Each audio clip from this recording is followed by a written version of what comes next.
मालूमात के लिए वीडियो को आखिर तक देखें। अस्सलाम वालेकुम जी, कैसे सब लोग ठीक ठाक हैं जी। अच्छा जी, एक भाई का कमेंट आया था, उन्होंने कहा कि मेरे पास एक लटीनों का पेयर है, वो अभी तक जो ब्रीड नहीं कर रहा। बेकार है भैया। मैं तो टूट गया मैं तो अब। तो देखें, इसके लिए बहुत सारे फैक्टर्स हैं। ठीक है, मैं हर वीडियो में इस चीज़ पे बात किया करता हूँ, इसके बहुत सारे फैक्टर्स हैं। हम इस तरह से ज़बरदस्ती किसी भी पेयर को ब्रीड पे नहीं ला सकते। लेकिन उसमें मैं स्टेप बाय स्टेप आपको चंद एक चीज़ें बताऊँगा जो आपने खुद से ऑब्ज़र्व करनी है, अपने पेड़ में देखनी है। सबसे पहली चीज़ है जेंडर, कि आपका मेल और फीमेल कंफर्म होना चाहिए। बाज़ औक़ात हम डीएनए नहीं करवाते, हम जो फिंगर मेथड है उससे उसके जॉइंट चेक करके उनको पेयर लगा देते हैं। हो सकता है वो दोनों मेल हों और वो ब्रीड नहीं कर रहे। ठीक है, फीमेल टू फीमेल पेयर हो तो वो अक्सर लेइंग कर देती हैं और वो इनफर्टाइल होते हैं। ठीक है, लेकिन अगर वो मेल टू मेल हैं तो फिर वो पेयर तो लगा रहेगा, लेकिन लेइंग जो है वो आपके पास नहीं आएगी। सबसे पहली चीज़, जेंडर कन्फर्मेशन जो है वो आपकी लाज़मी होनी चाहिए कि वो मेल और फीमेल हैं। नंबर 2 पे आ जाता है कि उनकी एज। ठीक है, एज उनकी कन्फर्म हो कि 8 से 9 महीने उसकी एज है, इससे छोटा बर्ड नहीं होना चाहिए।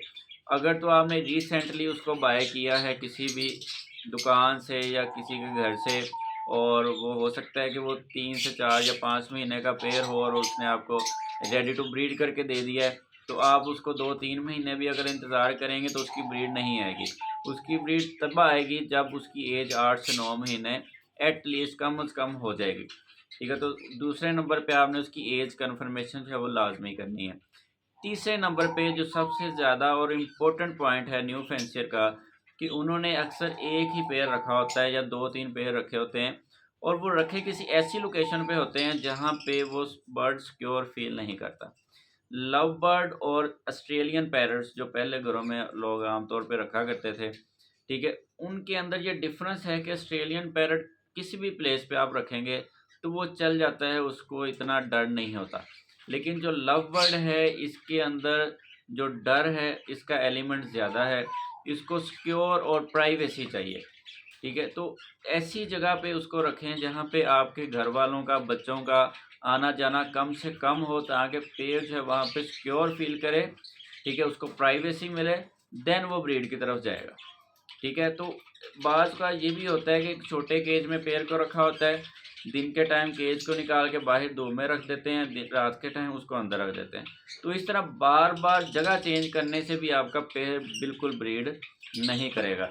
आपने अपने घर के अंदर वो लोकेशन देखनी है जहाँ पे ना ज़्यादा गर्मी हो, ना ज़्यादा सर्दी का इफ़ेक्ट हो, और वो हो भी एक अलग-थलग जगह जहाँ पे किसी का ज़्यादा आना-जाना ना हो, और वहाँ पे आप उस केज को फिक्स करके रखें, तो इंशाल्लाह आपके जो है वो ब्रीड आने 99% चांसेस हो जाते हैं। पहली 2 बातें आपकी फुलफ़िल हैं।